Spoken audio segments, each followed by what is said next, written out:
I saw How to Train Your Dragon 2 over the weekend, which is the sequel to How to Train Your Dragon, obviously, which is based on a book series, which is original. And it was really good!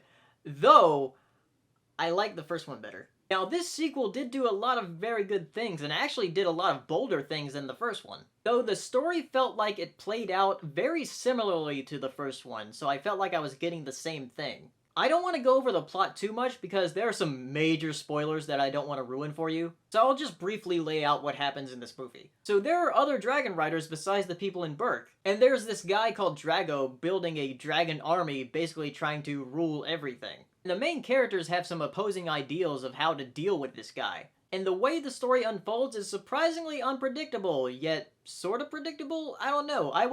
At first, when I was watching this film, I was like, okay, this is going to happen, but then it didn't.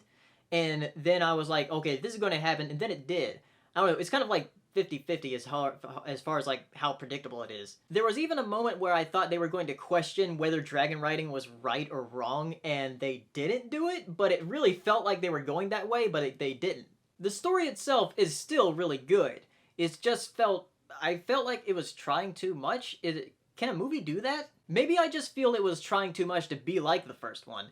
So, I don't know. I still do really like it, but I just feel like I saw it before. Maybe it's the fact that DreamWorks is trying to be like old school Disney, and it really feels like that in this movie, so if you do like the Renaissance Disney films, you'll probably like this film a lot. I don't know, there's just something about the story that I can't put my finger on that bothers me. And for some reason it makes me like it less than the first film. Anyway, other than the story, there's also the dragons, which a lot of people will go to see this just for the dragons. Now, Toothless, he's as adorable, if not more adorable, than he was in the first one. He also still has the best design out of all the dragons. The other dragons, I don't know, they just look awkward to me. For those of you who don't know, the way the dragons are actually animated to look more like cats, as far as how they behave and, you know, just any kind of movement they have, and it's actually very evident in this. And depending on your preference, that can be either a good thing or a bad thing. There are a couple of dragons that look like they're modeled after different animals, but for the most part, they still act kind of like cats.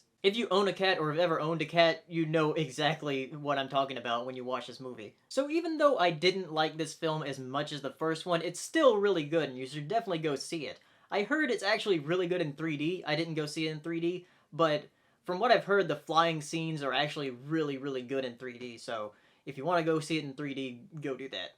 If you saw the movie, tell me what you thought in the comments, and I'll see you next time.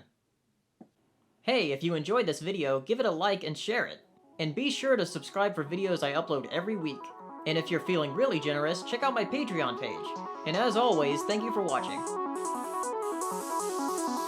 Good evening, ladies and gentlemen. Well, by now we're getting a bit used to winter. We're like soldiers in the middle of a campaign, growing hardened to discomfort and better able to take it.